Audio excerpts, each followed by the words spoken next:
श्रीमद् भगवद गीता अध्याय 2 श्लोक पहला। संजय ने कहा, करुणा से व्याप शोकयुक्त अश्रुपूरित नेत्रों वाले अर्जुन को देखकर मधुसूदन कृष्ण ने ये शब्द कहे। भौतिक पदार्थों के प्रति करुणा, शोक तथा अश्रु, ये सब असली आत्मा को न जानने का लक्षण है। शाश्वत आत्मा के प्रति करुणा ही आत्म साक्षात्कार है। इस श्लोक में मधुसूदन शब्द महत्वपूर्ण है।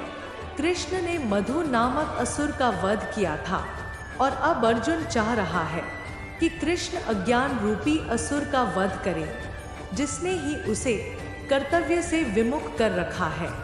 श्रीमद् भगवद गीता अध्याय 2 श्लोक दूसरा।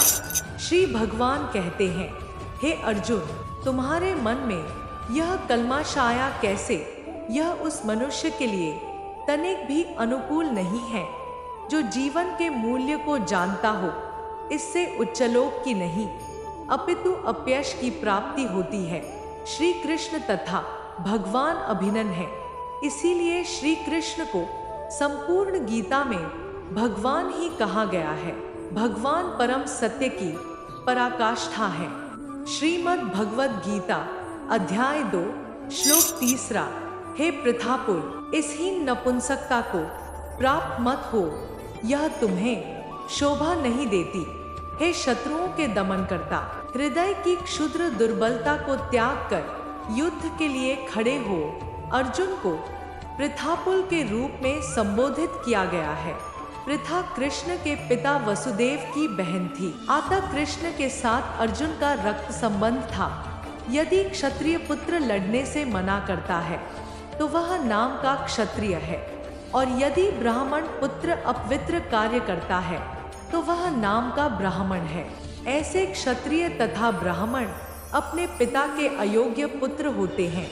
अतः कृष्ण यह नहीं चाहते थे कि अर्जुन अयोग्य क्षत्रिय पुत्र कहलाए। अर्जुन कृष्ण का घनिष्ठतम मित्र था और कृष्ण प्रत्यक्ष रूप से उसके रथ का संचालन कर रहे थे। किंतु इन सब गुणों के होते हुए भी यदि अर्जुन युद्ध भूमि को छोड़ता है तो वह अत्यंत निंदनीय कार्य करेगा। अतः कृष्ण ने कहा कि ऐसी प्रवृत्ति अर्जुन के व्यक्तित्व को शोभा नहीं देती। श्रीमद् भगवद गीता अध्याय 2 श्लोक चौथा।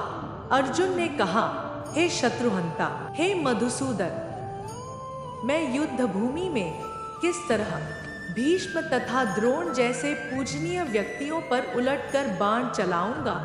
भीष्म पितामह तथा द्रोणाचार्य जैसे सम्माननीय व्यक्ति सदैव पूजनीय हैं। यदि वे आक्रमण भी करें तो उन पर उलटकर आक्रमण नहीं करना चाहिए। यह सामान्य शिष्टाचार है कि गुरुजनों से वाग्युद्ध भी न किया जाए, तो फिर भला अर्जुन उन पर बाण कैसे छोड़ सकता था। श्रीमद् भगवद गीता अध्याय 2 श्लोक 5वां। ऐसे महापुरुषों को जो मेरे गुरु हैं, उन्हें मार कर जीने की अपेक्षा इस संसार में भीख मांग कर खाना अच्छा है। भले ही वे सांसारिक लाभ के इच्छुक हों, किंतु हैं तो गुरुजन ही। यदि उनका वध होता है तो हमारे द्वारा भोग्य प्रत्येक वस्तु अन्न के रक्त से सनी होगी। अतः उनका वध करके भौतिक लाभों का भोग करने का अर्थ होगा रक्त से सने अवशेषों का भोग।